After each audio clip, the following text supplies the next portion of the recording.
જય શ્રી કૃષ્ણ મિત્રો, વીઆર ગુજ્જુ ચેનલમાં તમારું સ્વાગત છે। આજે આપણે દૂધીના મુઠિયા બનાવવાની રેસીપી જોઈશું, જે ખાવામાં એકદમ પોચા રૂ જેવા અને બહારથી એકદમ ક્રિસ્પી અને દાંતે બિલકુલ ના ચોંટે એવા મુઠિયાની રેસીપી જોઈશું।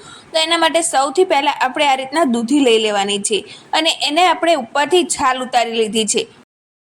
હવે આ રીતના આપણે છાલ ઉતારી લીધા બાદ હવે એને સરસ મજાની ખમણી લેવાની છે। તો હવે એના માટે આપણે એક ખમણી લઈ લીધી છે દૂધી છીણવા માટે, અને હવે એનું સરસ મજાનું છીણ પાડી લઈશું। તો જો કેટલી સરસ મજાની આપણી દૂધી ખમણાઈ ગઈ છે। હવે આ જ ખમણીની અંદર આપણે એક આદુનો ટુકડો લઈ લઈશું અને એને પણ ખમણી લઈશું। તમારે એને ખાંડવું હોય તો પણ ખાંડી શકો છો। આદુ, મરચાં અને લસણને ત્રણેયને તમારે ખાંડી લેવાનું છે, પણ અત્યારે આપણે આ ખમણી છે એની અંદર જ આદુને આ રીતના ખમણી લીધેલું છે, જો આ રીતના। અને આમાં આપણે લસણનો અત્યારે બિલકુલ ઉપયોગ નથી કર્યો, તમારે જો કરવો હોય તો તમે કરી શકો છો। હવે આ પ્રોસેસ થયા બાદ આમાં આપણે લોટ ઉમેરીશું। તો લોટ ઉમેરવા માટે આપણે ભાખરીનો જે જાડો કરકરો લોટ આવે એ લઈ લીધેલો છે, જે 2 કપ જેટલો છે, અને સાથે જ આપણે બાજરીનો લોટ લઈ લીધેલો છે। અને આ બહુ જ ઇમ્પોર્ટન્ટ છે બાજરીનો લોટ ઉમેરવો, અને એ પણ આપણે 2 કપ જેટલો ઉમેરી દીધેલો છે, એટલે કે ટોટલ 4 કપ જેટલો આપણો લોટ થયો। 2 કપ બાજરીનો લોટ અને 2 કપ જેટલો આપણો જે ઘઉંનો ભાખરી માટેનો લોટ લીધો કરકરો એ થયો।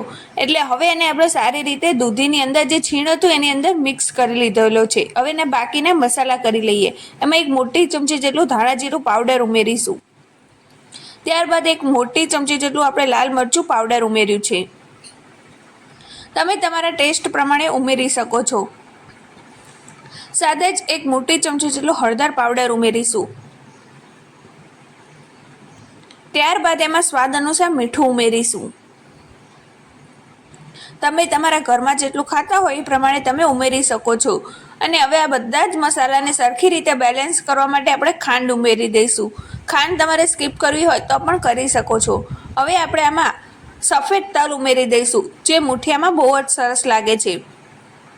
સાથે જ આ પચવામાં આપણને સહેલું પડે એના માટે આપણે અજમો ઉમેરી દઈશું, 1 મોટી ચમચી જેટલો। અને આ બધી વસ્તુને હવે સારી રીતે મિક્સ કરી લઈશું। આ બધી વસ્તુ આ રીતના સારી રીતે મિક્સ થવી બહુ જ જરૂરી છે, એટલે એને સારી રીતે પહેલાં મિક્સ કરી લેવાનું આ મસાલાને। અને ત્યારબાદ એમાં સારી રીતે આપણે મોવણ દેવા માટે તેલ ઉમેરી દઈશું, 2 મોટી ચમચી જેટલું। અને આપણું તેલ ઉમેરી દીધા પછી આમાં આપણે ખાટી છાશ હોય કે તમારા ઘરમાં દહીં હોય તો તમે અડધી, જો છાશ લેતા હોય તો અડધી વાટકી જેટલી છાશ લેવાની છે, અને દહીં લેતા હોય તો 2 ચમચી જેટલું દહીં ઉમેરી દેવાનું છે, જેનાથી તમારા મુઠિયા એકદમ મસ્ત મજાના સોફ્ટ બનશે।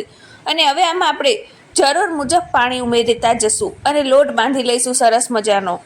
બહુ ઢીલો પણ નહીં અને બહુ કાઠો પણ નહીં, એ રીતના આપણો લોટ બાંધીને તૈયાર કરવાનો છે।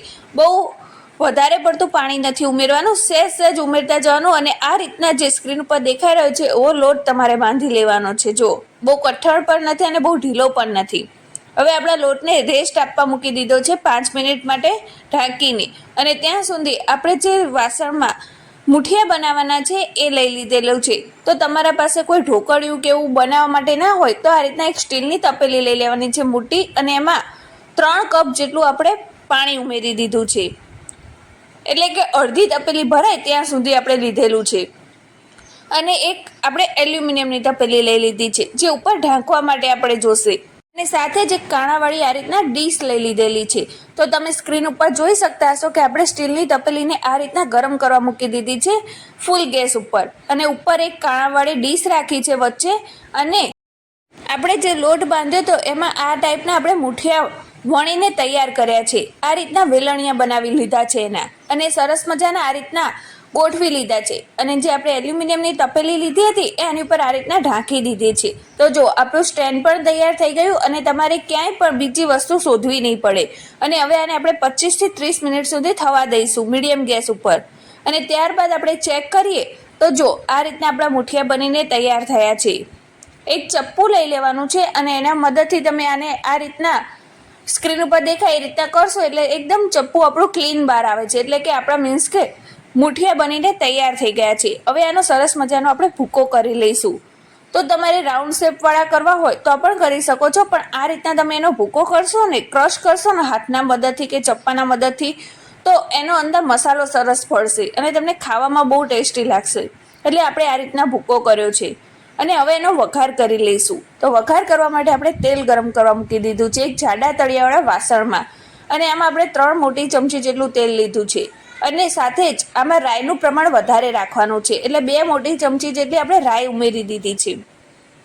અને આપણી રાઈ સરસ મજાની આ રીતના સતળાઈ જાય ત્યારબાદ એમાં અડધી ચમચી જેટલું જીરું ઉમેરવાનું છે, અને જીરું પણ આપણું સરસ મજાનું સતળાઈ ગયું છે હવે.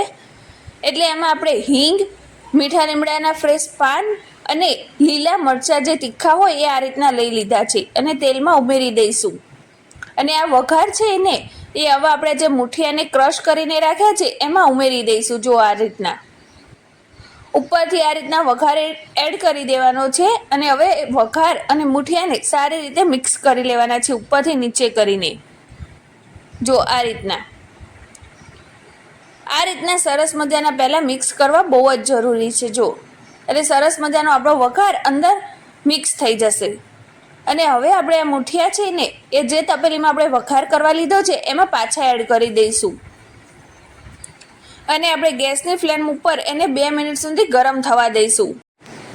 તો હવે આપણા મુઠિયા બનીને તૈયાર થઈ ગયા છે. તો હવે આ ગરમા ગરમ મુઠિયા તમે સર્વ કરી શકો છો. અને આ મુઠિયાને ઠંડા પણ ખાઈ શકાય છે, ચા સાથે કે એને અથાણા સાથે. તો આ રેસીપીનો વિડીયો તમને પસંદ આવ્યો હોય તો એને એક લાઇક જરૂર કરી દેજો, અને વીઆર ગુજ્જુ ચેનલને તમે સબસ્ક્રાઈબ ન કરી હોય હજી સુધી તો એને સબસ્ક્રાઈબ જરૂર કરી દેજો.